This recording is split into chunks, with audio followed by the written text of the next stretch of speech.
Good morning. I'd like to welcome members of the public and press who would join us today for this meeting of the Combined Authority.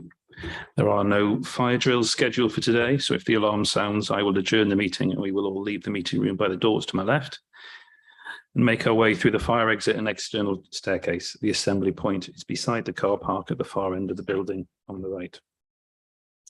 A reminder to those present that the public session of this meeting will be live streamed and the recording will be placed on the Combined Authority's website. Can I please ask everyone present to turn their mobile phones to silent or vibrate whilst the meeting is taking place. As always, I welcome and value the views of all board members during our debates. I do, though, reserve the right to exercise discretion as chair during the course of the meeting to determine the time permitted for speeches and the number of speeches to be made by any member or officer in order to manage the meeting efficiently. An additional report of the Multiply programme has been added to today's agenda under the special urgency arrangements set out in the Constitution. We will be considering this as the first item of business at part 2 of the agenda, which is decisions coming direct to the Combined Authority Board. Item 1.1 are announcements, apologies for absence and declarations of interest. I'd first like to begin by welcoming Alex Plant to his first board meeting since his appointment as the chair of the business board. I'm sure all of you will agree that Alex brings a wealth of experience across both the public and private sectors, and we are delighted that he joins us. I also want to make a special on record thanks to Professor Andy Neely for discharging his duties as the acting chair of the business board so ably prior to Alex's appointment. Andy, of course, does remain as vice chair of the business board, and I'm delighted that we retain his expertise and insight in this important role. I'd also like to welcome Mark Parkinson, our interim director of corporate services, who is attending his first board meeting today, and we also welcome Angela Probert, interim programme director for transformation. Would Democratic Services Officer let us know any apologies? We have apologies from Councillor Conboy, who's substituted by Councillor Sanderson. Thank you. Does any member wish to declare a disclosable pecuniary interest or non-statutory disclosable interest in any item as being considered today? Councillor Bowden. Thank you very much indeed, Mayor. It will come up twice on the agenda today, although it's not specifically mentioned at the moment.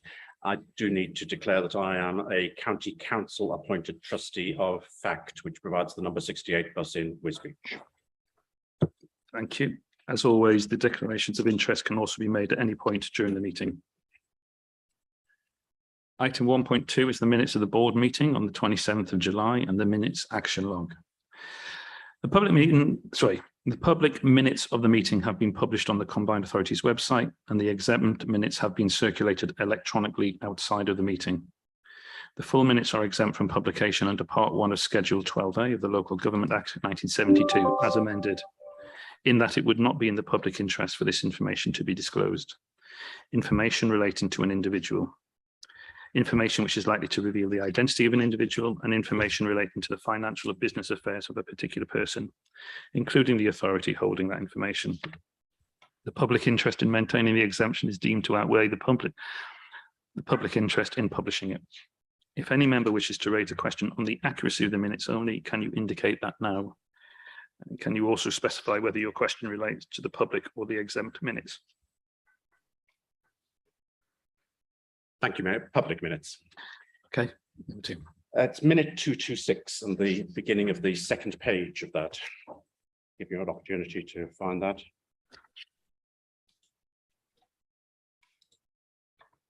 And the end of the first paragraph.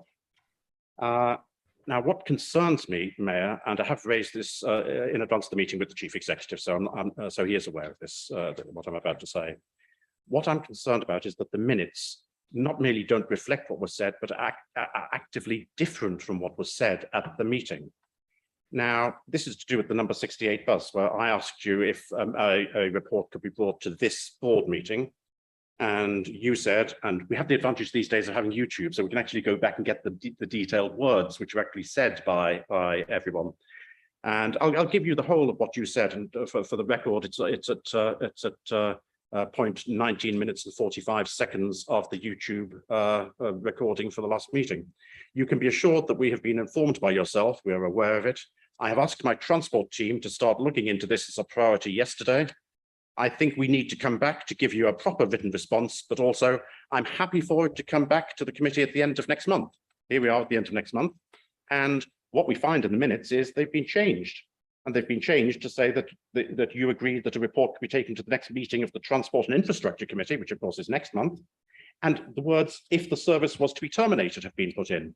Now, not only would I ask, Mayor, that the minutes be amended to reflect what was actually said, but, and I have spoken to the Chief Executive already, but I want it on record, I would like the Chief Executive just to check how it can be that the minutes get changed so significantly from what was said to what has been put on here, because it's really important that we have confidence in the integrity of the minutes when they're produced.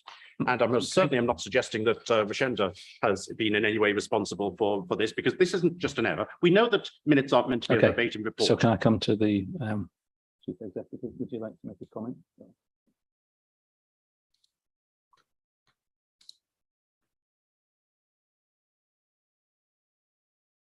Right. Okay. Well, I think the point that the councillor raises is, a fair question, and if I think, as Councillor Bowden says, if that's where it says on the YouTube, we should go back and have a look at it. So I'm happy to do that and just check what the process is for production of minutes. Okay. So if you're happy that the minutes be changed to reflect what was actually said, I'm happy. I think we need to obviously have that benefit of that recording, and we can review them. Yeah. Thank you. It is a shame, because I did advise people from the Route 68 campaign that it would be discussed this month, which is why we have a fair number of individuals here present today, based on what you said at our last meeting. Councillor Bailey. Yes, I have a matter to raise again, which I raised at the last meeting about the exempt meeting from the 20th of May, which formed part of the exempt minutes and which has now been confirmed by the outgoing interim assistant director of HR, where also I had asked for something to be explicitly minuted. Sorry, and Councillor Bailey. Not being so. If we're talking about exempt minutes, we have to go into. So I have, I'm just saying, you asked if people had points to raise on the minutes. But I have a point to raise on the exempt minutes. On the exempt minutes, we'll have to go into private session then. Well, I prefer to. Later. Yeah. Oh, sorry. Yeah, we'll be doing it at the end. But I'm making the point while I'm saying this, that it is a similar issue to the one suffered by Councillor Bowden, in that. Okay, fine. But as they are relevant to the exempt minutes, we need to talk about them. That I had explicitly asked for in the private session. Something to be recorded in the minutes, and it had failed to be so. Sorry, we will deal with that in the private session. Mayor, can I just say that trying to link one issue to another is completely irrelevant. I do think it would have been more appropriate, Councillor Bailey, to raise it, as we'll be able to talk when we were able to talk about it. I'm going to say, I think it's time to move on in this. Just in response to what Councillor Herbert has just said, Mayor, if we are talking about the integrity of the minute process, which I think the Chief Executive agrees is really important, I think it's not inappropriate for it to be mentioned and dealt with by the Chief Executive. Can I just, as Chair, I'm going to say this.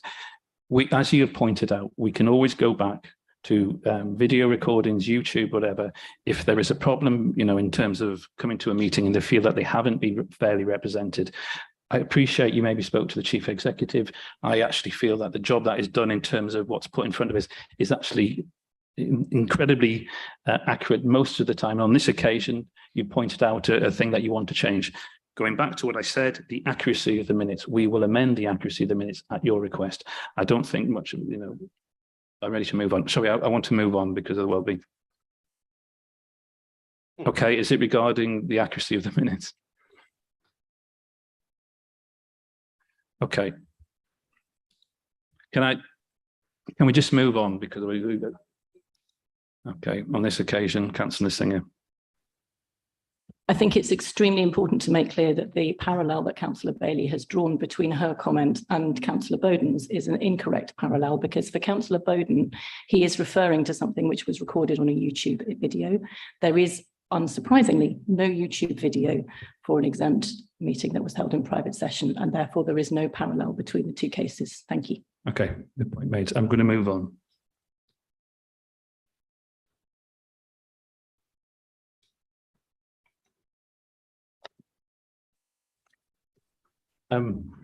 In regards to the minutes, we obviously have to get, we can't agree to them at the moment, but we'll come back to the next meeting.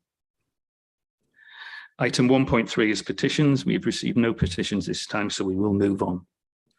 And item 1.4 is public questions, and thank you to the large number of the public who've come today. We've received 2 public questions this month. The first is from Councillor Sam Hoy. Councillor Hoy is a Cambridgeshire County Councillor, Fenland District Councillor and leader of Wisbech Town Council, and we are pleased to see her today. I would also like to welcome the members of the public who've joined us to hear this question. A copy of the question has been published on the Combined Authority website. Sorry, point of order. I thought there were 3 public questions. Edwin? Yeah, there are 3 public. There are 3 public questions. We will be dealing with them. Councillor Hoy, would you like to join the table and share your question, please? You have up to 2 minutes to speak, and if you are still speaking at the end of that time, the Democratic Services Officer will let us know, and you will need to conclude, please. Thank you. I don't intend to come here and make big political speeches. I understand it is just a question. There are many things I could say, not least the fact that in Cambridge City, they have some 8 buses an hour. In the Fens, we are lucky to have 8 buses a week in some areas. We all know the divide between the north and the south of this county. And for me, it's Councillor Hoy, shameful. sorry to interrupt.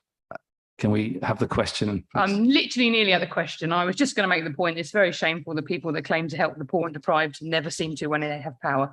So the question is to yourself, Dr. Nick, it says, why has it taken so long to reach a decision on the number 68 bus run by FACT? Given this is a vital service used by many vulnerable people, will you commit to long-term funding? And if not, why not? Okay, thank you, Councillor Hoy. So the Wisbech Tesco bus, Route 68, which I have travelled on, will temporarily continue its service until the Combined Authority Board meeting on the 21st of September. However, we've already had a conversation this morning, and your presence have pointed out that initially this was to be the 30th of September. We've spoken to the officers, and we will be definitely running it to the 30th of September. Now, the service will be discussed at the 21st of September, but we will continue to the 30th at least. Before this, the Transport and Infrastructure Committee on the 14th of September will be considering a paper on the future of all bus services across, sorry, Councillor Bowden, sorry. Before this, the Transport and Infrastructure Committee on the 14th of September will be considering a paper on the future of all bus services across Cambridgeshire and Peterborough, looking at the wider discussion issues affecting the sector and the options going forward. Route 68 and other routes will be considered as part of this process. It's quite clear this is an incredibly difficult time for bus services across the country, not just in our own county, with the rise in fuel costs and the recruitment and retention of drivers impacting on services nationally. However, we are acutely aware of the real impact on day-to-day opportunities that a loss of bus services can have on our communities. Buses are essential in ensuring members of our community can get to work, to hospital appointments, to supermarkets and more. And in a cost of living crisis can often be the most cost effective, and in some cases, the only transport option available. The Combined Authority is committed to providing sustainable public transport services which are good value for money and successfully meet the needs of those who use them. I have spent time over the last year talking to residents and listening to their concerns, taking the time to ride on both Route 68 and the Ely Zipper, to speak to passengers firsthand. I know those problems you talk about. I have already written to Baroness Veer and central government to highlight the issues local bus providers are facing, and will continue to make the case to the government alongside mayoral colleagues for funding support to ensure we have bus services that meet the need of you, the residents. The Route 68 service is operated by FACT Community Transport, a charity serving Fenland, Huntingdonshire and East Cambridgeshire area. I know it runs on a circular route between Horsefair Bus Station and the Tesco at Cromwell Road, and important stops at Aces Eye Clinic, the Retail Park and the College of West Anglia, Queen Mary Centre, the Rossmeany Centre. The combined authority will assist Fenland District Council to enhance the marketing of the route and improve that customer experience. You have a minute to ask a supplementary question if you would like to, but this must arise from your original question or my reply and can't contain any new information. Thank you. You talk about caring and is one of your 3 C's, but isn't it more caring to be honest with people? And if you don't want to fund it, actually treat them as adults and just be honest with them.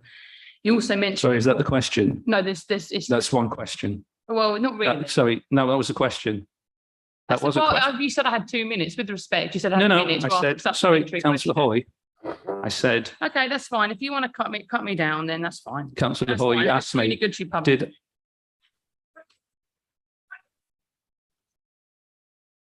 Thank you.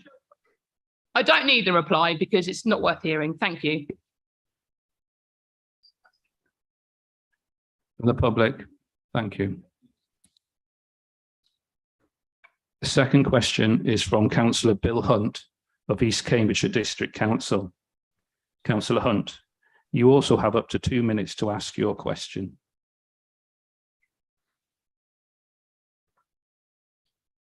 Thank you. I hope my what I say and what you say in reply will be accurately minuted, and I hope we don't waste time bringing members of the public here to just have no record of the minutes. Given that the Mayor in his manifesto said he would concentrate on and improve bus services, can he confirm he will be doing this and will be supporting at least to the same level the bus services that currently exist in the combined authority area? In particular, I talk about the Ely Zipper as an example, but of course the Tesco 68 bus is just another example, and there will be genuine examples, but not everybody has the opportunity to come here. So I would like an answer to that, and I would like it to be in the form of a yes or no if possible, or something that can be recorded and held up to the people to see. The people here behind me have come here to hear some action, and I don't think just waffle. So I hope and believe if you've limited me to 2 minutes, your reply will be limited to 2 minutes. Thank you. As outlined in the Emerging Local Transport and Connectivity Plan, as I've already said, the Combined Authority is committed to sustainable transport across the region. Buses form a fundamental component of our transport network, allowing people to access opportunities to improve their quality of life. As a result, the Combined Authority will be preparing a bus strategy as a daughter document to the LTCP, working with constituent councils, stakeholders, and public transport operators. It is important that a bus network is created and maintained that people want and are able to use, so that we see an increase in passenger journeys as we emerge from the COVID-19 pandemic.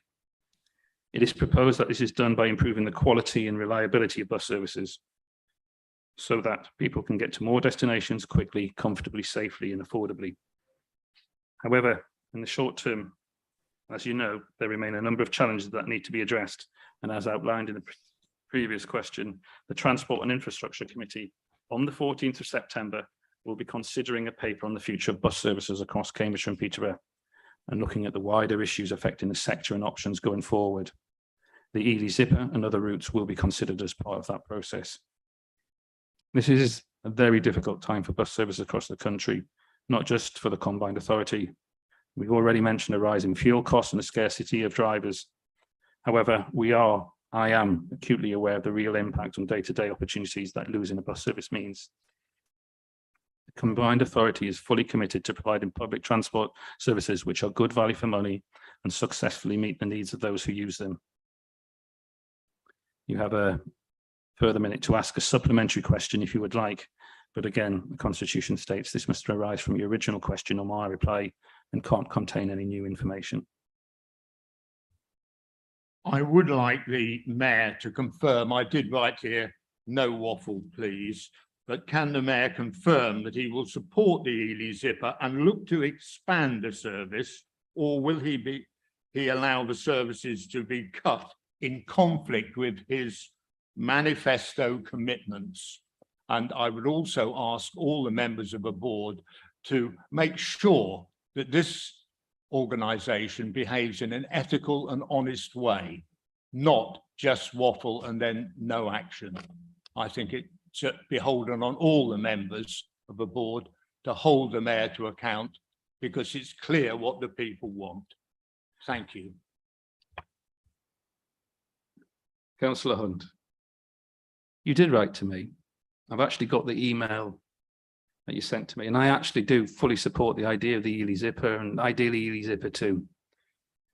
I don't know if you realise you also sent me an extra email where you've also had conversations with operators.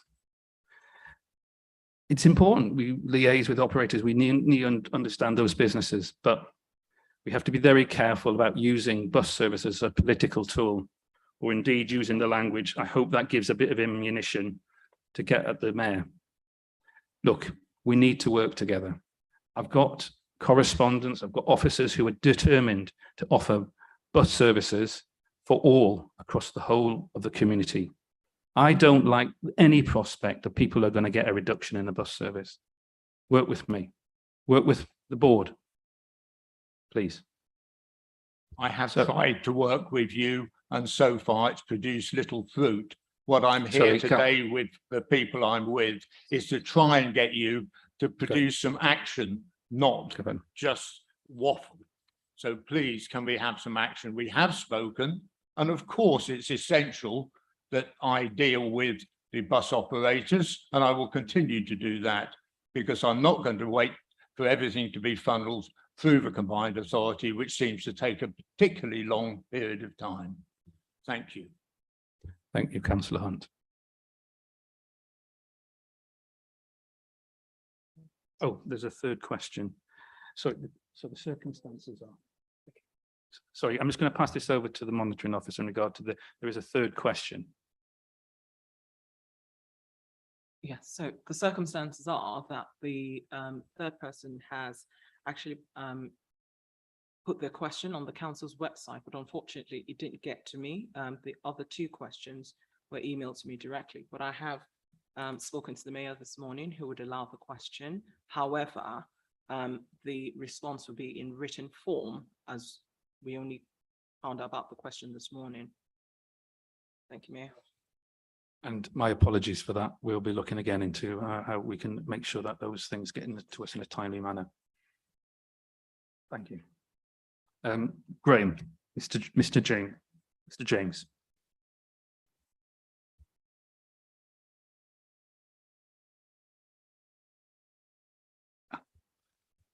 Mr. Mayor, thank you. I am the former chair of Little Thetford Parish Council, which is a village situated about 3 miles south of Ely, off the A10. And I also run a community cafe that was set up with support from Age UK.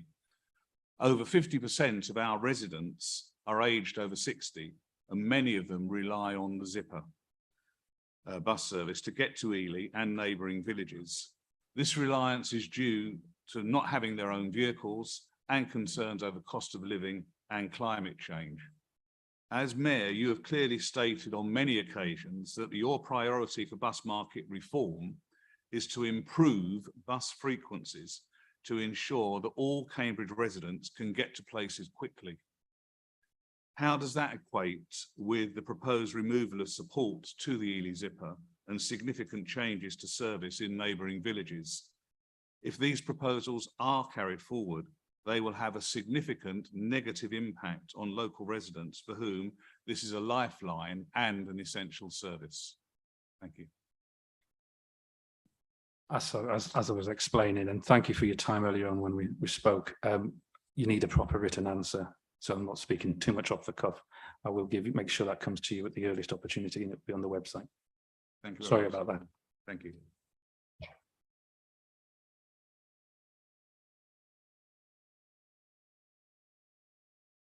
So Thank you to both, thank you to all representatives who have joined us today to ask those questions, and also to those members of the public who've taken the time to come along in person to make their views very clearly known and very clearly listened to. You are, of course, very welcome to stay, but I understand that many of you may want to leave the meeting now, but please feel free to leave, and we'll give you time now before we move on to part 2.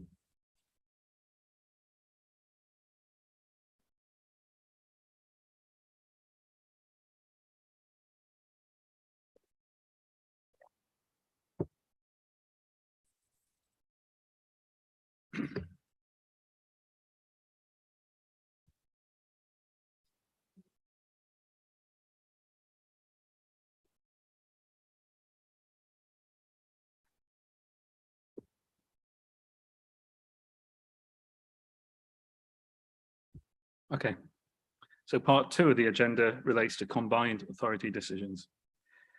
As I mentioned at the start of the meeting, an additional key decision report on the approach to the delivery of the Multiply programme has been added to today's agenda under the special urgency arrangements set out in the Constitution. Notice of the use of these arrangements has been published on the Combined Authorities website, and copies of the report and its appendices were circulated electronically to members of the board yesterday and published on the meeting webpage. Bliss Miller, Interim Director for Skills, joins us to present the report. Bliss. Thank you. Good morning, Mayor. Good morning, members. First of all, I'd like to offer apologies for the late addition to the agenda. I appreciate it's not ideal. However, I also hope that you'll appreciate the reason for why I have asked for this to be considered under special urgency matters. And I'd also like to offer my sincere thanks to all the officers who have worked miraculously to be able to get this paper to you yesterday as well. So I just want that noted on the record as well.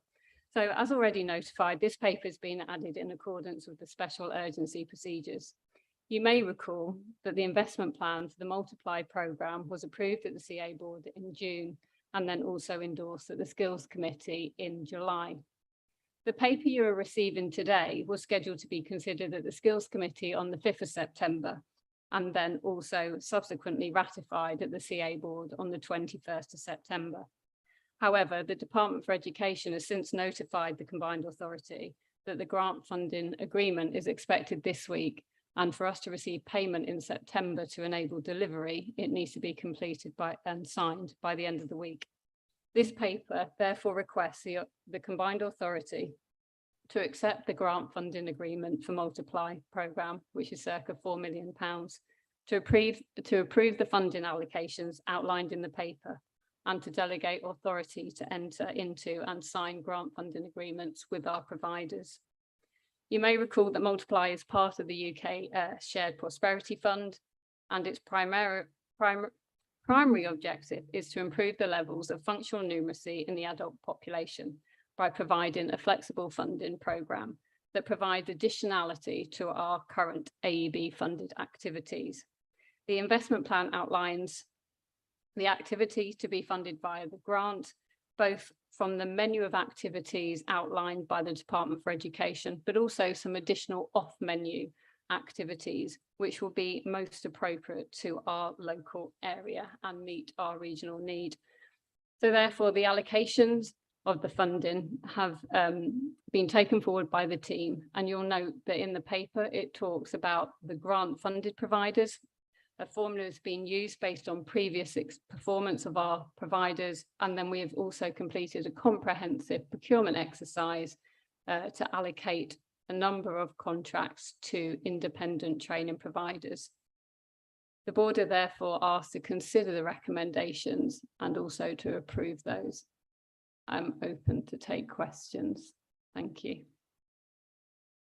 Thank you, Fliss, and I appreciate the quick turnaround and all the team around us. That and the legal team, I know, have made a big effort to make sure this happens.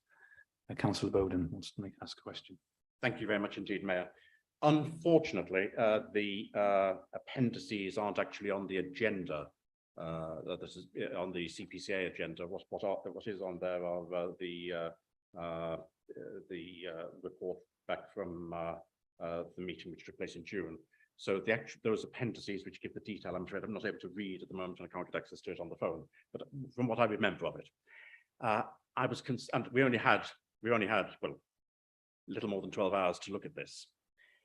I was concerned when I read the detail on the appendices because there was no evidence in that there was going to be any concentration of any effort of concentration of resources upon those areas which have particular skills shortages.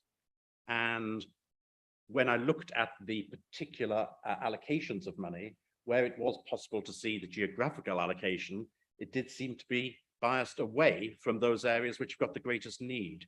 Now, I'm doing that based on a lack of detailed knowledge of all of the organizations concerned.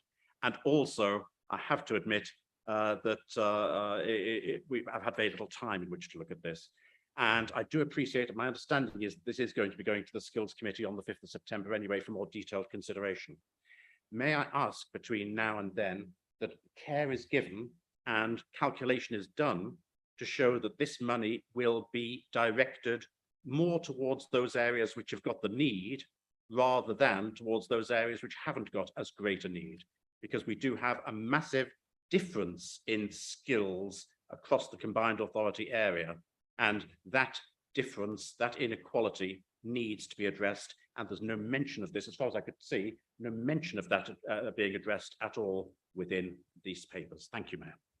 Okay, I'll just come back. In regard to that, I'm told that papers are on the website, and if I don't know if it's possible to send it round as a link to the any members now. If we can send that so that people know where to go if they haven't seen it before.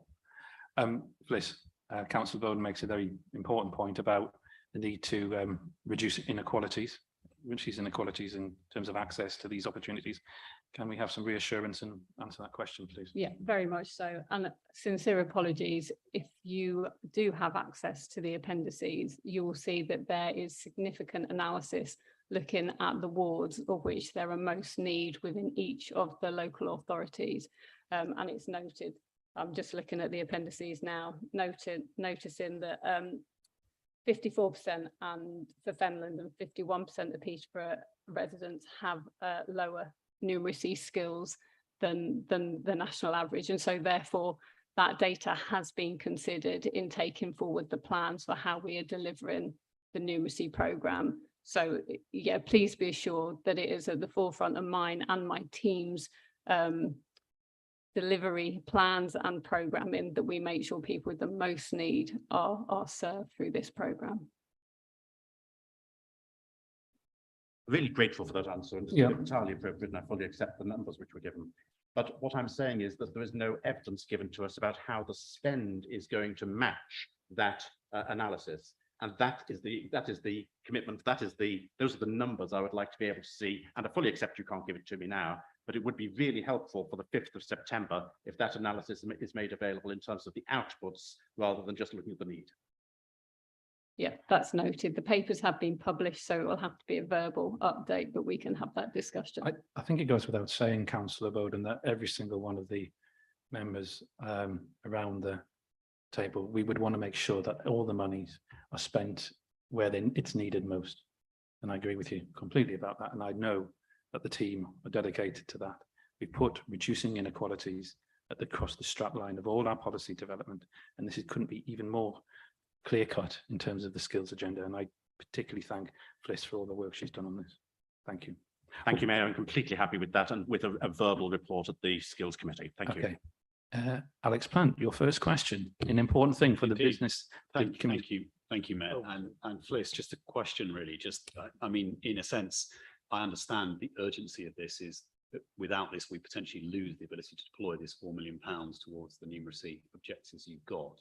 I think the question, to some extent, echoes the point Councillor Bowden was making, in that as we then deliver this, trying to match as much as we can to where there are issues in the labour market with employers finding it really difficult to bring people on, particularly at more junior levels within organisations, because they don't have the basic numeracy skills that then allow the kind of in-job training, is something that would be really useful to try to make happen as this plays through.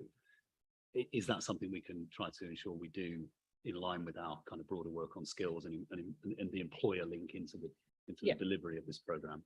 Very much so. And part of the investment plan focuses on in-work numeracy skills. So the providers we're working with will be engaging with employers to make sure that that is one part of the focus of this new money. Councillor Herbert. Thank you, Mayor. I mean, it's a related point to Councillor Bowden.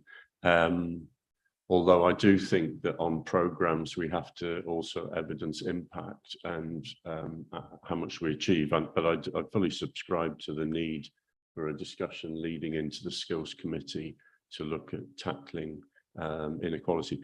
The City Council's heavily involved in a programme, the Cambridgeshire and Peterborough Region of Learning, which has already helped over 1,000 not in education pupils. We're asked in recommendation C to actually agree the allocation of funding within this programme. Is there opportunity ahead of the Skills Committee, given that it's not a lot of time, but at least there's the opportunity for input? There's a range of providers that may not have been included in the loop, given the pressures of time. Is there the opportunity to reallocate funding or make sure that other partners who are not referenced in this report are brought into the programme? Thank you. So yes, there is. In terms of the allocation of funding, we are still waiting for the investment plan to be approved. And we will definitely look, whilst there are some partners named in here, there will also be the inclusion of a range of other partners that we work closely with that aren't specifically recognised in this paper, but we will continue to involve as the programme goes through. And every year, there's also a time to reflect on programme delivery thus far and to amend future delivery models as well. Because the ROFL programme doesn't fully launch until the end of September. And obviously it itself has already evidenced that it's had an impact. So, I mean, it's not the main issue in this report, but I do think that having watched some of the earlier allocations to the adult education and to the further education colleges, that in the past we haven't actually evidenced a great deal of intervention, including to target the areas that Councillor Bowden raises. So I think they're doing some amazing work and we're really proud of what we've got. But I'm just conscious that there are other partnerships, and I would hope that it is going to be possible to look at the allocation of the money, because sometimes some of those partnerships, which include partnerships with other organisations, with businesses, and some of the innovative partnerships may not have caught up with this funding yet. Yeah, agreed. And we do work closely with the Region of Learning, and Growth Works with Skills also partner with them to make sure that we have that seamless interface. So yeah, point taken and point noted, and okay, we'll come back to you. Much appreciate that and the opportunity for there to be a bit more dialogue before the Skills Committee. Councillor Bailey. Thank you. Just quick question. I haven't had much time with this stuff at all because I was in meetings yesterday afternoon, so I haven't read it in the detail that I would have liked, but I've understood the basics of it. But I was just interested to understand if we had any proper data behind why some areas had experienced a more dramatic decrease of the number of learners in basic skills than others. So I see that there was a greater decrease in East Cambridgeshire, Cambridge, and Huntingdonshire, whereas Peterborough, South Cambs had increased, Peterborough and Fenland not so much so, and whether we knew what the reasons were behind that and how we could address it. So I don't currently know that information, but I will take that away and ask my team to come back with a response to you.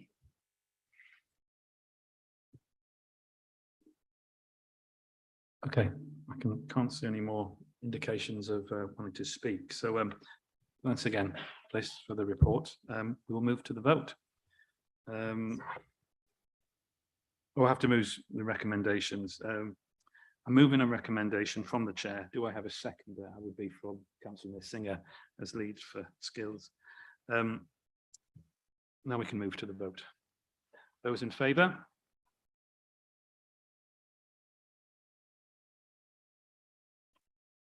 Yeah, I think that's yeah, unanimous. Thank you. Thank you. Appreciate that. Right. Slightly ominous sound. Right, we can. Yeah. So we will now resume the business on the published agenda. Item 2.1 is the Green Home Grant LAD 2. Richard Hall from the Net Zero Hub joins us remotely to introduce the report, and Maxine Narborough, the Regional Hub Manager, is also available remotely. Richard, hopefully you're going to come through now. Good morning, Richard. The floor is yours. Hi, good morning, everyone. I'm an independent consultant looking at the improvements to retrofit scheme delivery on behalf of the Combined Authority. We've got a couple of papers here today. So to introduce the first one and give some context and background, the LAD 2 funding was awarded in February 21, and the scheme is concluding with final installs in the 30th of September 2022. And we need to reconcile the scheme by the end of October with final reporting to BEIS in December. There have been previous reports and decisions that have come through the board over the life of the scheme. And you should already be aware that the scale of ambition of this scheme has not been matched in delivery.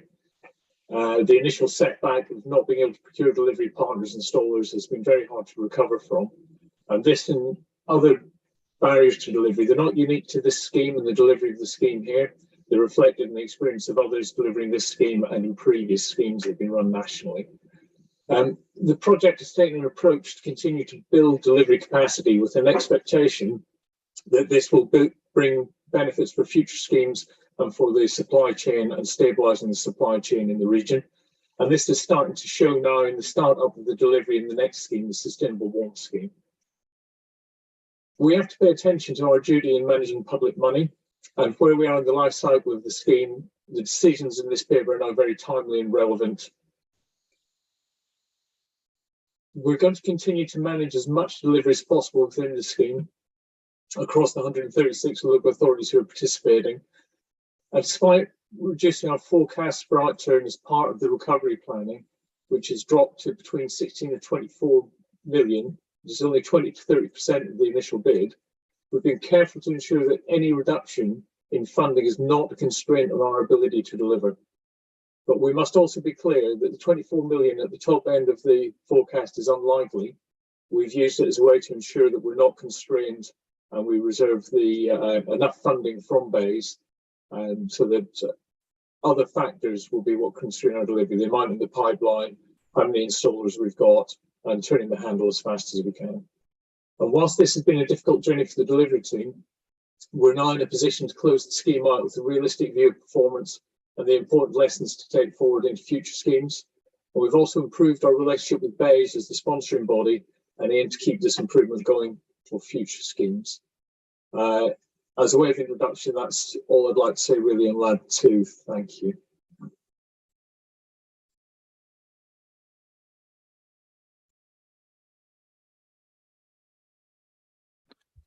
Peter, is that you finished? That's me, thank you. Right, okay.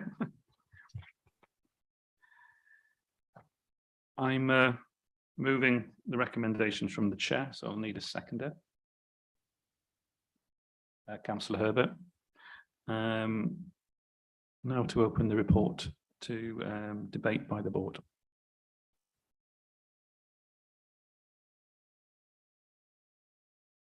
Councillor Singer.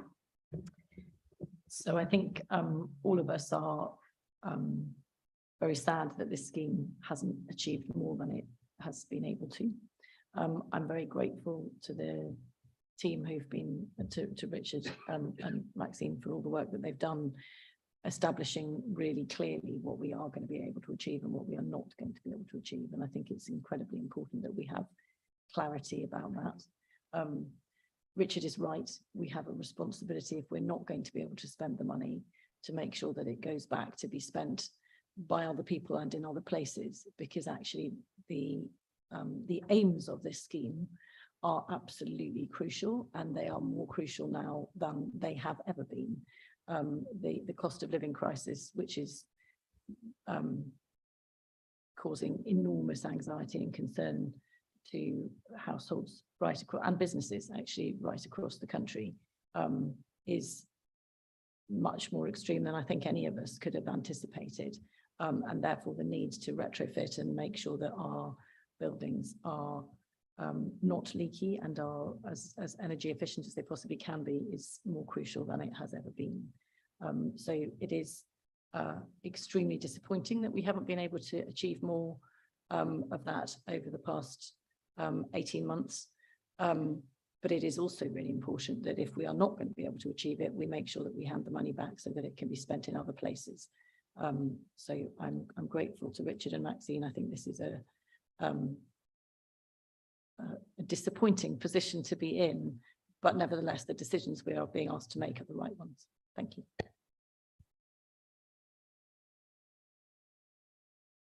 Councillor Smith. Right, these are new ones, aren't they? Right. Yes, to reiterate what Councillor Netzinger said, it's very disappointing. Regrettably, I think the money's probably going back into the Treasury to pay off government debt and isn't going to be allocated elsewhere. So that's very sad. It's not as if it's going to other regions who can spend it.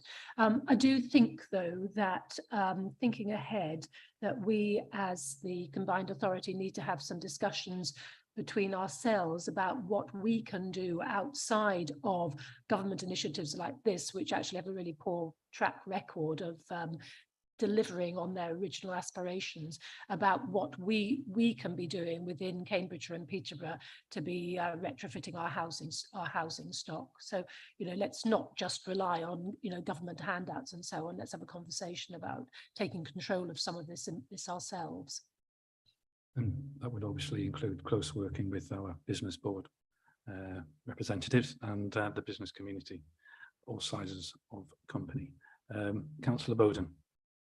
Thank you very much indeed, Mayor. I'd agree with Councillors Netzinger and Smith about the importance of this and how regrettable the situation is that we find ourselves in.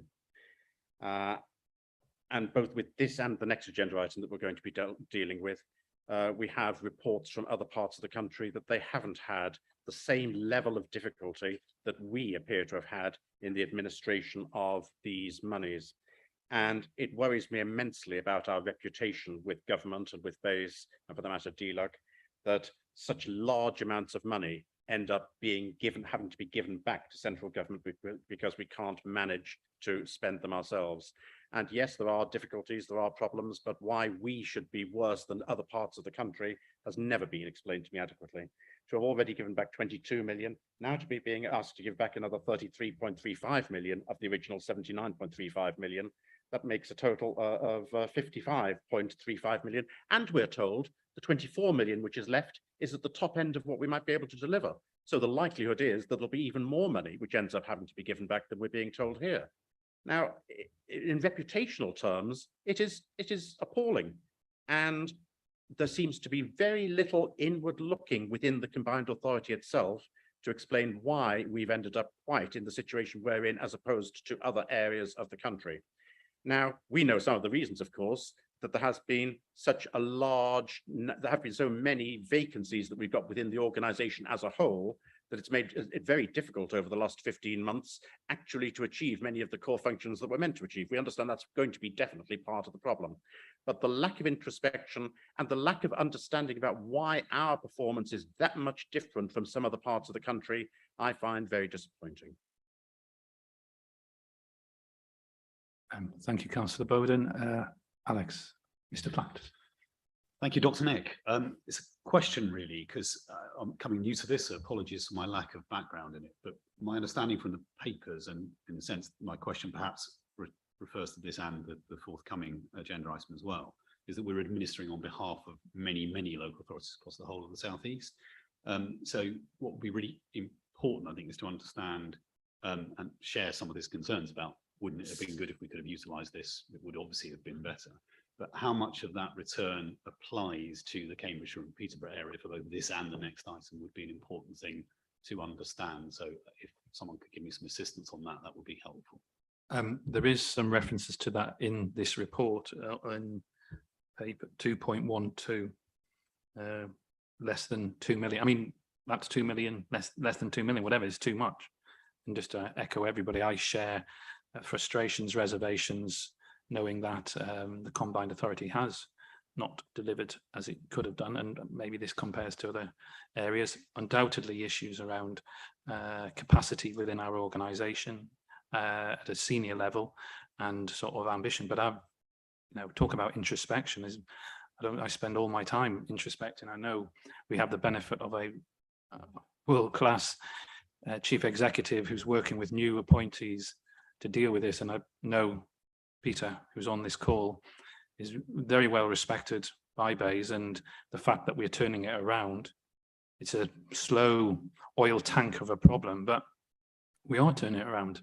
It still isn't, as we would have wanted it, but we are introspective. We are learning from these.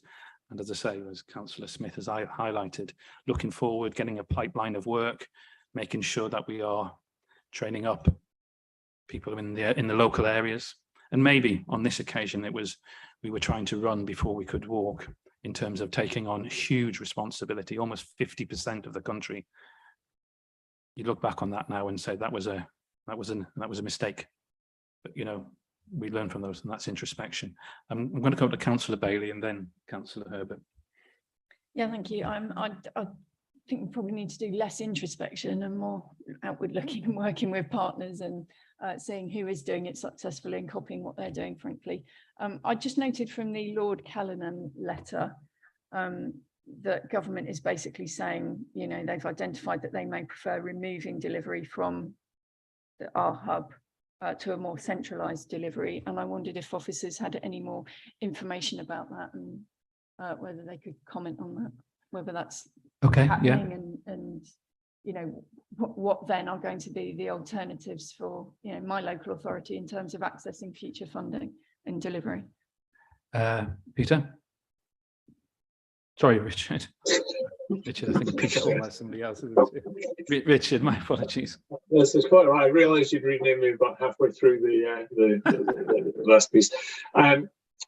So I've worked with Lord Callanan before. We've had nothing further from Lord Callanan since that letter in terms of future funding and the routes for it.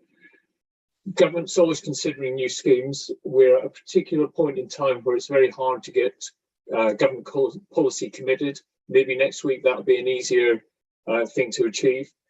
But as we stand currently, there are proposals for another round of funding for the home upgrade grant portion of sustainable warmth, but there's no mechanism for bidding that's been released yet, and there's no delivery mechanism that BEIS have been talking to us or others about. Maxine regularly attends roundtables with other authorities to discuss these things with BEIS, and they're forming a view as to how to do it, but nothing has been formally notified to us.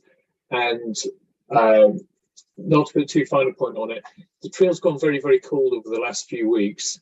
As I said, it's very, very hard to get government departments to commit to policy at this time. And we should find that that eases up over the next couple of weeks and we know where we stand. Building the supply chain, improving our delivery as we are doing in the LAD 2 delivery, and showing that increase and staying close to the BEIS and doing our project meetings with them on a weekly basis and our senior stakeholder engagement on a regular basis. That's what's allowing us to rebuild the reputation and to rebuild trust that we can be an effective delivery partner. So we just need to keep, as was mentioned, it's turning the tanker. This is not a quick fix to build the kind of capacity that we need and to build the trust in suppliers who over many years have found that these schemes have come and gone. And the sustainability of these schemes and building one on top of another is really where we need to be. Maxine, I don't know if you've got anything you'd like to add on the future route. Like you say, we're still waiting for an announcement on HUG 2 in terms of the route to market. And the indication we have at the moment is that consortia bids would be allowed. So, for example, for sustainable warmth, we have only bid on behalf of local authorities that would otherwise have not put a bid in, which has resulted in all local authorities across the Greater South region being able to access the grant funding through either a direct funding application or via the hub. And I'd just like to add on supply chain, we have a DPS for installers. And when we commenced in January, the first sort of round of installer applications and competitions to work on the LAD2 scheme, we had 11 installers. We've now got 33 installers on the DPS and able to bid for works across the region. So we are seeing an increase in supply chain, but as noted, this does take a long time, and it's taking a long time to build their capacity for delivery throughout the scheme as well. So we are seeing an uptick in measures being delivered, households having improvements, but it is taking time. Thank you, Maxine. I'm going to come to Councillor Herbert. We have, Councillor Bowden, been looking exactly what there could be to learn. We had a session which, admittedly, it's been in August, which you were not able to be there. And I do think we're taking this seriously, and there are a lot of lessons for wider project management about it. And we've got the improvement plan coming to the board, I believe, on the 21st of September. So I'm sure that, and the Chief Executive may comment, but we will be looking at the whole issue of taking on these kind of large projects. The background of need is, as Councillor Nessing has said, is huge and urgent. I find it difficult because when I look at the whole way that BEIS and others are looking at these issues, there isn't really any partnership in it. So there's this idea that consortia were the way to go. Councils weren't allowed to bid to deliver this. Why not? What's unsafe, given that councils have actually delivered significant energy efficiency works? So I'm afraid part of my point isn't to say that you haven't got a point, Councillor Bowden, because we do need to learn. But fundamentally, this country doesn't have a proper model for energy efficiency works. And when we originally started off as one of the first and secured a lot of suppliers, they were quickly nabbed by other people who are prepared to pay a lot more. So yeah, we have a lot to learn, and there are wider issues for project management. But I do think that this authority, when it actually spends money, is careful how it does it. But yeah, it's not a good tale. I'm looking forward to what's in the improvement plan, including on project management. Thank you, Councillor Herbert. Councillor Smith. Yes, so just pick on a couple of things. So, this summer has shown us that we are now in the grip of the climate change crisis. So, the sense of urgency is huge. So actually, we learn by mistakes, but we've got to move on, and we've got to move on fast. It's also shown us that, and going back to the independent commission, and Baroness Brown a number of times talked about the problems not just of keeping homes warm, but of keeping homes cool. And there's certainly evidence from other parts of the world in regard to hospitals, where patients are going into hospitals and then dying of heat exhaustion in hospitals. There's a risk that sort of thing's going to start happening in this country as well. So, we've got the double whammy problem now of keeping our homes warm and energy efficient in the winter, but also keeping them cool as well. And we've seen I went to the Oval and watched people kind of dropping on the ground in front of me with the effect of the heat there, and that was relatively fit and healthy people. So we have to be factoring this into our planning as well when we're looking at retrofitting our existing housing stock. Thank you. As yeah, salutary reminder of a very difficult summer, and obviously what we're going towards with the winter and the sustainable living cost of living crisis. Does anybody else want to make a comment? Most people have spoken. If not, in that case, I've already made the move, so I was going to move to take this to the vote. Those in favour? Those against? And those abstaining? Got, so 3 abstentions. So it's been carried by a majority. We now move on to item 2.2. This is the sustainable warmth budget, and Richard, you're staying with us to introduce the report, and Maxine, you are going to remain available. Thank you. Okay, Nick, sorry, I just see you indicating. Right, thank you, Matt. Just a very brief point of one clarity, because normally we do this at the beginning. Myself and 2 colleagues opposite were on voting members. As this is a public meeting, I just wanted to point out that we're not putting our hands up and down because we don't have the ability to do so. Doesn't mean that we don't have a view and that we won't be making those views within the course of the meeting. Yeah, I think I might have missed that from the statement, but it is well recognised that all 3 of you are very much welcome to participate in debate. Right, I'm moving the Richard, sorry, do you want to go and give your presentation on sustainable warmth budget? Sure. So sustainable warmth really is the successor scheme. It comprises another phase of the local authority delivery for green home grants, as well as the home upgrade grant monies. And the funding was granted in January 22 with a delivery end date of March 2023. This is being participated in by a much smaller number of local authorities. And in fact, as Maxine said about the ability for local authorities to bid in different consortia or bid directly for these funds, there are none of the combined authority constituent authorities as part of the fund that we're talking about here today. So this is a fund that's being managed via the hub on behalf of 64 local authorities, none of which are constituent members of the combined authority.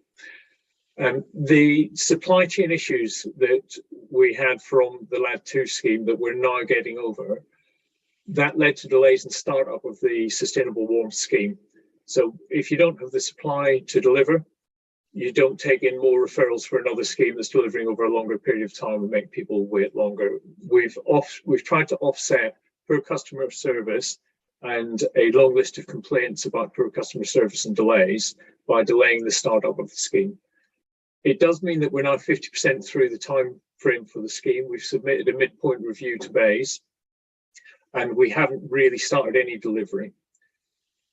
As we close out the LAD2 scheme, some of the work may transition into the sustainable warmth scheme. Some of the referrals will transfer across into the sustainable warmth scheme, and there are new referrals that we've generated, but we haven't really got up to any kind of volume of delivery. What we have done is we've worked quite hard to appoint more suppliers, and we're in a process now. We've completed a procurement, and we're trying to get 2 additional large turnkey suppliers into contract to help deliver in the region alongside Warmworks, who are our current supplier under LAD2. So that increases greatly the amount that we should be able to deliver per month. But the delay of 50% of time with very little delivery means that we're not able to spend the money that we bid for. We've taken into account in our forecast the amount of time that's left in the scheme, the appointment of our new suppliers and the requirement for them to ramp up. The fact we're going to be delivering the majority of this scheme in the run into winter and coming out of winter in the Christmas and New Year holiday period. And the resulting forecast is a range, and again, this is going to sound very disappointing based on the comments we've had on the previous paper, of between 25 and 55.8 million pounds. And again, we've lobbied very hard with BEIS to retain enough money in the scheme that the funding will not become a constraint in our delivery. So we need to go from almost a standing start to delivering around £8 million a month in throughput to spend that £55.8 million in the scheme. So I just want to set expectations very clearly that the range is there for a reason. We will perform somewhere in that range, but at the moment, because we're starting, it looks more like the lower end of that range rather than the upper end. Now, coming back to some of the other comments on lessons learned in introspection, we've taken some lessons from the previous delivery, not just in the operational delivery and the appointment of suppliers, but looking at the appropriate governance arrangements with the combined authority to create the right decision-making capability in the scheme. We've got 6 months, 7 months to deliver, and we will be tacking left and right as we go. And we need to make sure that people are empowered to take the right decisions at the right time. So one of the recommendations is about setting up the right governance arrangements and making sure that those are compatible with the governance arrangements and project management arrangements being proposed in the improvement plan. Finally, I'd just like to say that it's really important that we carry on with these schemes in terms of continuing to build the delivery capacity of the hub and of the supply chain. And it's really building those two things that will give us that longer term ability to bid for funding and to sustain the delivery of retrofit, whether that's government funded or whether that's through other initiatives and business funding and private funding. If we don't have that supply chain there, we don't have the expertise and experience of doing these kinds of delivery, then we'll find the same kind of thing that happened when schemes were pulled years ago, is that the supply industry, it turns its back on it and looks only for private work because it doesn't trust that it can keep sustaining its business or growing its business on the basis of the funding through these schemes. So we're trying to grow steadily and keep the delivery going and keep building that relationship with BEIS, so there's the opportunity to support local authorities with their bids and with delivery of funding if they've not got the capability themselves. And that's led to, again, this paper where BEIS are requesting further clawback of funding. That's all I've got to say in way of introduction at the moment. No, thank you, Richard. Well, we'll open up the debate we'll open up the report for debate. I'll start on my right, Councillor Bowden. Thank you very much indeed, Mayor. Well, if we look at these numbers and look at the numbers in the last report as well, we're seeing a really desperate report which has been given here, and it's probably not even the worst case scenario. We haven't yet got to the bottom of this, because it was only a few months ago that we were being told, oh, maybe we'll have to give £25 million back. It wasn't many months ago that we were told that in this board. Now we've just agreed to give an extra 33.35 million back on LAD 2. We've already given back 22 million on LAD 2. We're now being asked to agree to give back £62,619,025 for sustainable warmth. That comes to £117,969,025 that we're giving back. And that was out of an original allocation of £197,739,025. But it's not even the worst of it, because we're now told that of this £55,770,000 we have left in this agenda item, maybe we'll only spend 25,000 of it. Sorry, 25 million of it. So that might be another 30 million we'll have to give back, on top of the extra money we may have to give back on LAD 2 if we don't spend all of that money, as we were warned in the last agenda item. So of the just under £200 million we were allocated and given last year, we're potentially talking about more than three quarters of it having to be given back. Now, I'm not just going to repeat everything that I said before. Obviously, we need to learn lessons. Obviously, we need to consider where things went wrong. Obviously, we need not to make the same sort of mistakes again. All of that goes without saying. But what's so important here is, how do we maintain and improve our relationship with BEIS and with central government with this level of failure to deliver? And it's not so much this scheme that I'm worried about, although I share the comments from Councillor Smith and Councillor Nethsinger about how important the sustainable warmth scheme is and how important LAD 2 is, but all the other schemes that we've got, particularly with the business board. And I don't want what's happening here to impact whatsoever on the credibility that the business board has got with central government in terms of the appropriateness of the way in which we can spend money very effectively, very efficiently here in this combined authority. And that's why I'm asking, rather than just looking for easy excuses here, how can we, in a proactive way, manage to have damage limitation here so that we don't cause ourselves more difficulties, particularly with future business board funding? And I'm not suggesting there's an easy answer. I'm not suggesting it's simple, but it's absolutely essential that we do something to repair the credibility that we're threatening to lose here as a result of this failure. Richard, I'm going to ask you to come back on that, because I know you're doing that as we speak. certainly in my conversations directly with central government. Do you want to add from an officer point of view, and maybe Maxine, as to answer Councillor Bowden's question? We are doing this. Anything else you want to know in terms of the details? Yeah, I think it is just important to point out that most of our reputation is based on the evidence of delivery, and that's what we're improving. But the other side of it is relationship building. It is working to a position of trust with the project team and the senior civil servants at BEIS, as well as the minister. One of the reasons I'm here is I have some previous history with BEIS and doing some work on their retrofit schemes when they were doing self-delivery in the Green Home Grant Voucher scheme. So I've got good relationships with the team over there, a good understanding of how they work and the challenges they face, because we have to remember we're part of a chain from Treasury allocated funding with a specific set of benefits listed against it via BEIS to the delivery organisations to actually getting those measures into households, and then the reporting chain that goes all the way back. We've spent the last 2 months pretty tirelessly rebuilding those relationships and getting to a point of more open and honest dialogue in the project team meetings and with senior stakeholders. Our perception is that we're getting heard much more clearly now than we were before, and it doesn't feel quite so, it doesn't feel quite so directly critical as perhaps it felt a couple of months ago in terms of the interactions that we're having with BEIS. One of the things that's significant in turning that around is that LAD2 has begun to deliver. The approach that's been taken on that to build that supply chain and actually start getting work out into the hands of the installers and into households, we can actually see a growth trajectory in it. We know we can carry that growth trajectory on through sustainable warmth, and the best thing we can do is keep the open dialogue and keep demonstrating that we can deliver. And if we can do that, I don't think BEIS will hold it against us in future funding, because we will have shown that not only are we delivering, but also we've managed to turn around a situation where we were failing to deliver. Maxine, if you get anything you'd like to add on that?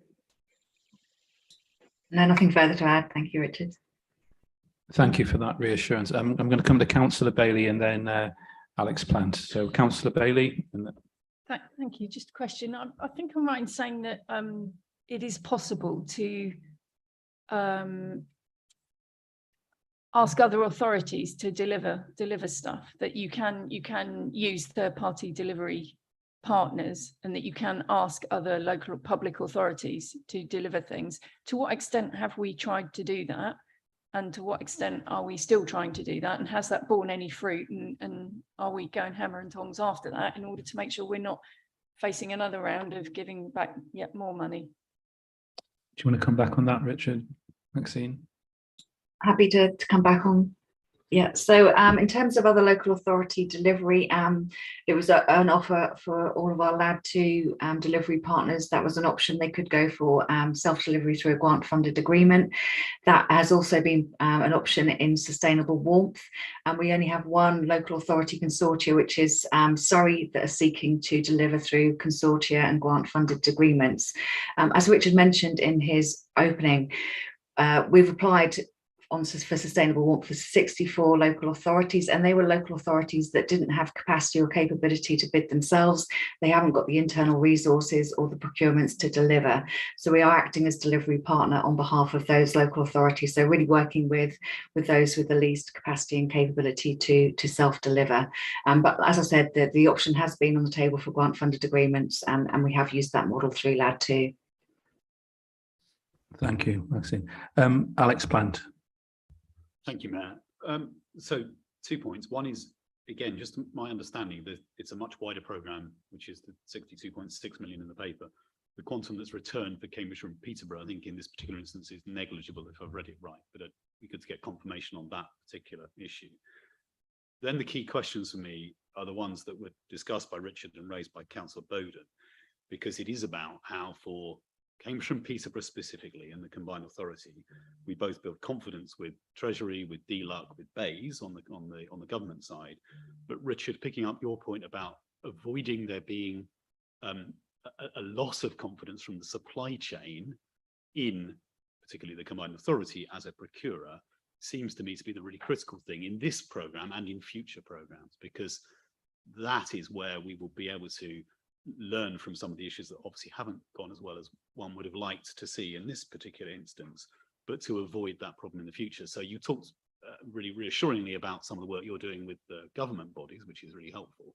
But is there anything more you can say about that supply chain question, which is the flip side of the government confidence? We must also have supply chain confidence. I'll let Richard come in there, but there are obviously other officers within the combined authority who are very much on that in terms of developing skills and opportunities for education. Richard, do you want to come back on that point? Yeah, firstly, I'd just like to confirm that there is absolutely zero impact in the combined authority constituent authorities from the return of this funding. They bid separately through a different consortia for funding. So the return of what we've got in this paper has no impact locally. Coming back to the suppliers, this has been a long road, and Maxine, I'm sure, will want to come in and say a few things on it as well. But we've learned some lessons around how we've gone about the procurement. Trying to issue things through frameworks would be ideal, because you sign up an amount of money into a framework and suppliers can be pre-qualified, you bring them in and out. But that's proven to be something that we've really struggled to do, to get that confidence of suppliers to commit into the framework. So the DPS route that Maxine's been working really hard on with colleagues for the last few months, and growing that number of suppliers who qualify through that, and being able to flexibly appoint them into schemes and through managing agents and through turnkey suppliers. That's one good route for building that supply chain confidence, because they can see that there is a procurement vehicle that they can get on board with, and they can bid through and get work from, and they can bid at a level that suits them. And we know that suppliers are being recommended to Maxine all the time. They contact the authority, they get passed through, and they get reviewed, and they get offered the DPS route to participate in the scheme.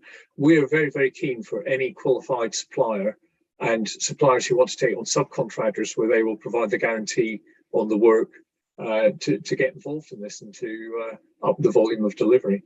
But Maxine is far more involved in the detail of this, so I'm going to pass over to her now. Thank you, Richard. So as we mentioned, we're doing a lot of work around supply chain development, and a lot of that includes building trust in supply chain to deliver on the schemes. And we've had roundtables with suppliers, particularly suppliers not engaged in delivery, plus one-to-ones with some, what we would see as potentially significant players and new entrants to the market. What is clear is in terms of businesses growing and investing to grow and increase their capacity to deliver, is they're looking for longevity. What we've had are very short-term schemes. I'm hearing, I want to see a minimum of 2 years. If I'm going to invest in apprenticeships, ideally 3 years. So I think at the moment, the design of the delivery of the schemes isn't aligned with what businesses need to invest in growth and development of skills. It's certainly something that we're working with our constituent LEPs and Fliss and her team in particular for the combined authority area. So it's something we see as the most important area of work. We've got a skill study that we'll be reporting in November, looking at the current capacity, the investment in the sector, and what the growth projections are in terms of us being able to deliver to net zero in the future. Thanks both. That's really. We'll let Alex come back. Just a very quick comeback is to say, with all of the things you were just describing, it feels like there is an obvious interplay with the business board in its ongoing work on these matters. Again, picking up the point Chris was making earlier. So if and when it's useful, it would be really good to kind of have a wider conversation, not just in relation to these schemes, but picking up that broader point about procurement confidence, which goes across a wider set of issues. Thank you. Indeed. I'm going to segue over to lead member for skills, Councillor Nessinger. I think this might be a relevant point. Absolutely. Thank you very much for letting me come in here, Nick.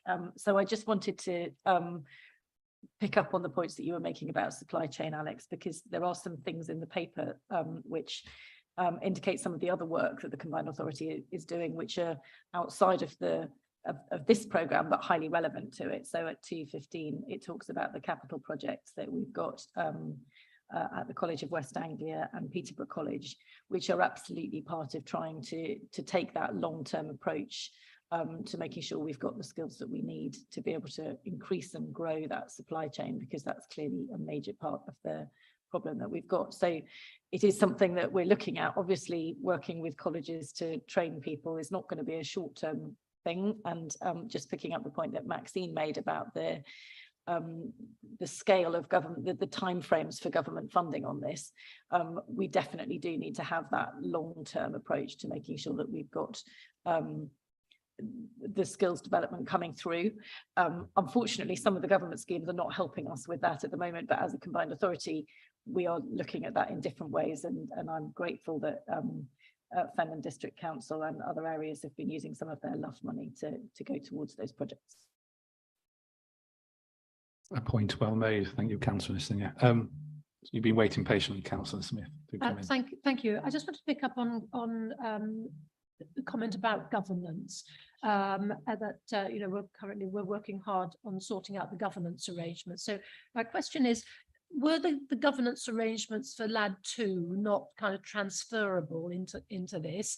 And also, you know, why is that not something that was sorted out earlier? I'm sure there's a perfectly reasonable answer to that, but I just, you know, personally, I just would have thought one would have sorted out governance quite early on in a programme. Thank you. Okay, well, I'll come in. Richard, if you could come back on that, please. Yeah, thank you. So I'll start by, we'll hand over to Maxine on this. There's a couple of points here. One is the combined authority was a participant in the LAD 2 scheme, and the terms of reference for how the hub operated, and with the grant funding agreement coming through the combined authority, it meant that there was a route to get decisions made. What we've learned is it probably wasn't fleet of foot enough, and when you try and operate across 136 local authorities, to get the bottom-up input from those authorities in their areas to take a look and react to the problems quickly and make the right decisions and feed those through, it wasn't slick in any manner at all. The added complexity now is that the combined authority has got the funding, the hub's got the responsibility for the delivery, but the combined authority is not a participant in this scheme and this funding.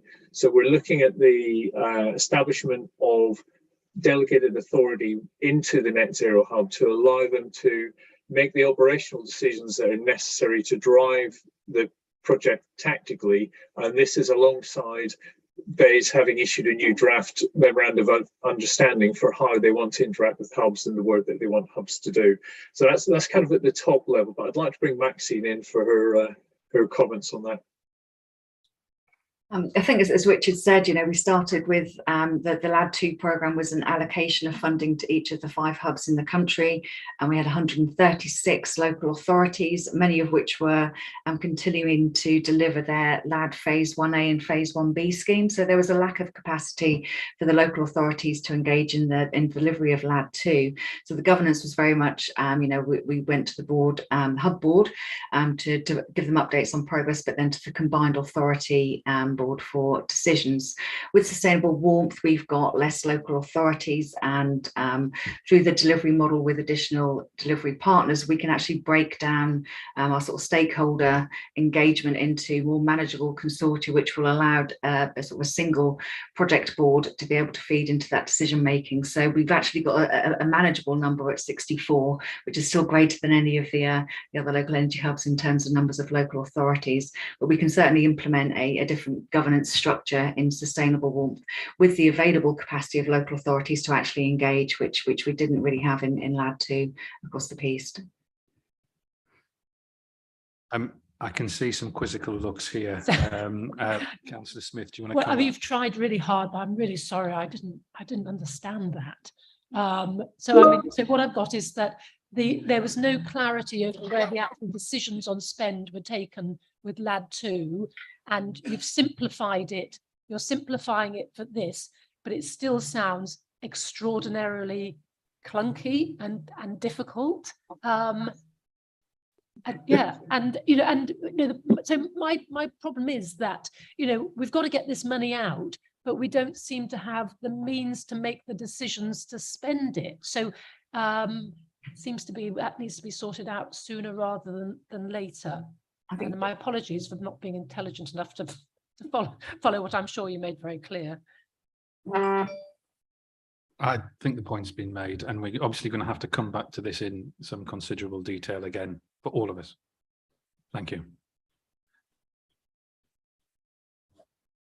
Anyone else? No, no one else is indicating. So I'm moving the recommendation, and I would need from the chair, so I need a seconder. Take it from Councillor Herbert, please. And those in favour? Those against? And those abstaining? Okay, so on that one, we're carrying it by a majority. Thank you, Richard, not Peter, and Maxine, thank you. We're moving on to item 2.3, changing futures. Fliss Miller, welcome back. The Interim Director for Skills joins us to introduce the report. Thank you. So the board are requested to approve funding of £60,000 per annum for the next 3 years to support the system-wide partnership programme of work, Changing Futures. Changing Futures is a 3-year programme aiming to improve outcomes for adults experiencing multiple disadvantage. It aims to deliver improvements at the individual, service and also system level. The programme will follow a number of principles, including to work in partnership across local services, creating strong cross-sector partnerships at both a strategic and an operational level that can both design and implement an improved approach to tackling multiple deprivation, and to commit to drive long-lasting system change with substantive changes to benefit people experiencing multiple disadvantage. Locally, this programme is being led by the County Council, who are the accountable body, and all members of the CPSB have been requested to provide similar funding at £60,000 per annum for the next 3 years to support this innovative approach of system working. So far, all but 2 partners of the CPSB have committed to provide this level of funding to support this work. I'm open to take questions. Thank you. Thank you, Fliss. Anybody want to? Yep, Councillor Herbert. Well, a general point to underline how important this work is, because we met as leaders nearly a year ago at Hinchinbrook, and whilst the bid to get extra money wasn't successful, there is that combined commitment from all of the authorities, and this, for instance, extends well into the work that Darryl does as Police and Crime Commissioner, because we really do need to work together as local authorities and all agencies, including health, because these are the multiply disadvantaged people that kind of drop through the net of all sorts of programs. And if I just give one example, the work that's been done by many authorities, including up in Wisbech and in South Cambridgeshire, in terms of providing housing pods for individuals who previously shuffled between street and hostel, and there was no other option, that we can come up with new solutions. And it's central also to the work of the County Council. My one question, Fliss, was in terms of the looking at the organisation chart, there's a lot of roles and a lot of them are part of people. So I guess my one question is just in terms of the robustness of the team, given that you're drawing on I'm not against part-time employees, but often they are people who may be doing other things, and I just wanted to understand how overall the team is managed, and how what is obviously a whole range of skills and resources is going to be brought together. Thank you. Please. I will do my best to answer that for you. However, as it is being led through the county council, I'm not involved in the actual delivery of the scheme. So my understanding is that some people will be dedicated to this work full time. Some will be people's time that are gifted or is given from different authorities to therefore be in kind time to therefore some of the partners aren't given cash money but are given time of people as well. So therefore there's a mixed way of pulling that team together. So some will be central to the team and then some additional people will be brought in as well to support that work with different specialities. Jan, I'm going to bring you in. I could see you nodding on and indicated you want anything from the integrated care service.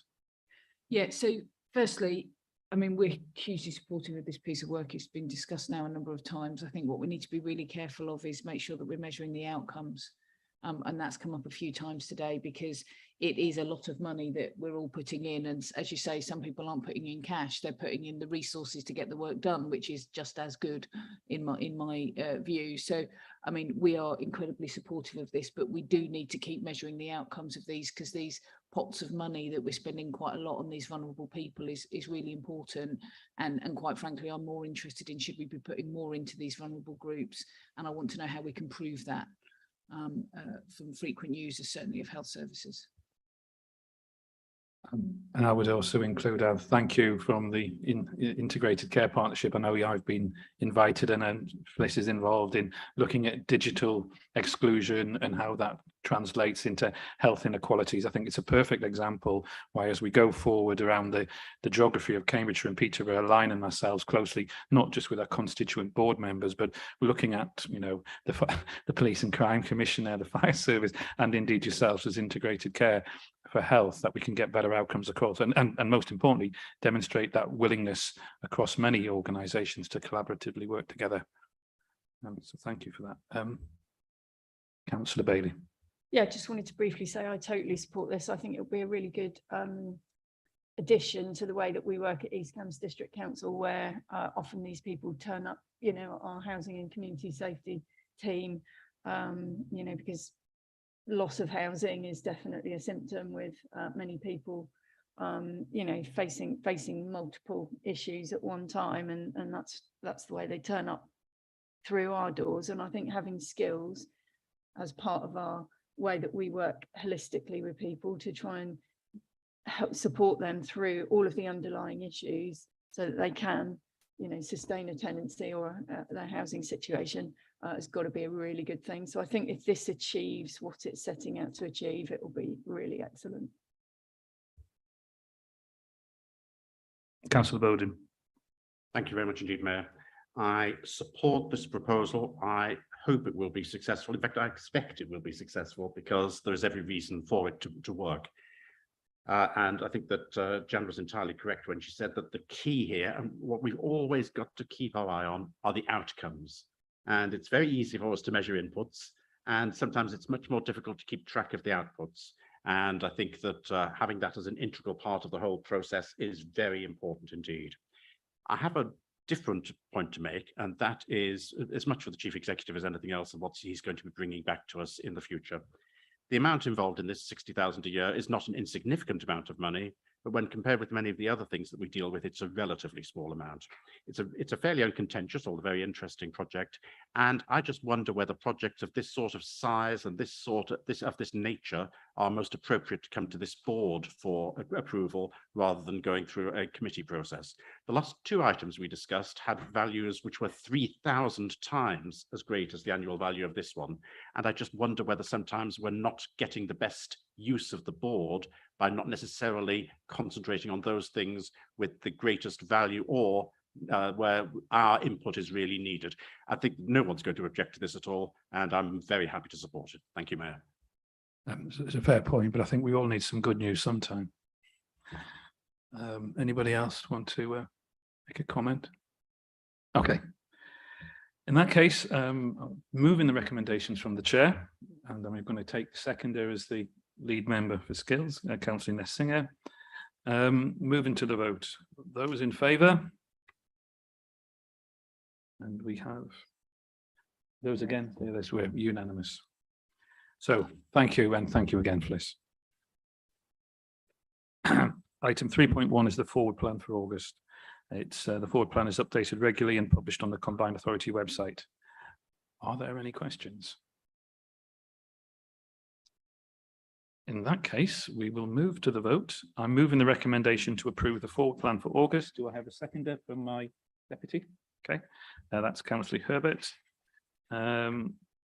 I will take it that the forward plan is approved unanimously unless anyone indicates otherwise now. Okay, we're taking that as unanimous. Okay. So just one final readout and then we'll have a wee break. We move to part 4 of the agenda and we will need to consider whether to exclude the press and public from this part of the meeting.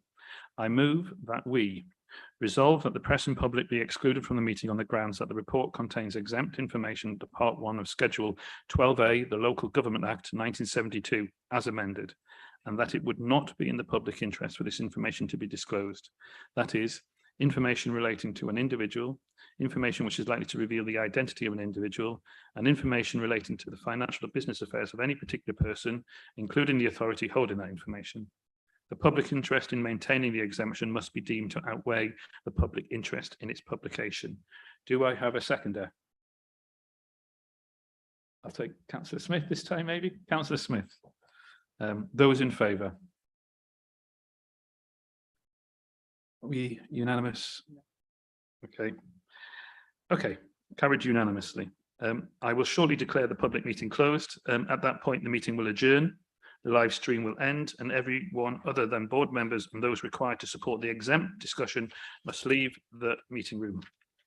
Please make sure you take everything with you when you leave, as you will not be allowed back into the meeting room today. The decisions taken in private session will be recorded on the decision statement for the meeting and published in accordance with usual practice. I now declare the public meeting closed, but thank all the members of the public who've gone and all the others who have waited and watched this meeting. Your thanks for bearing with us.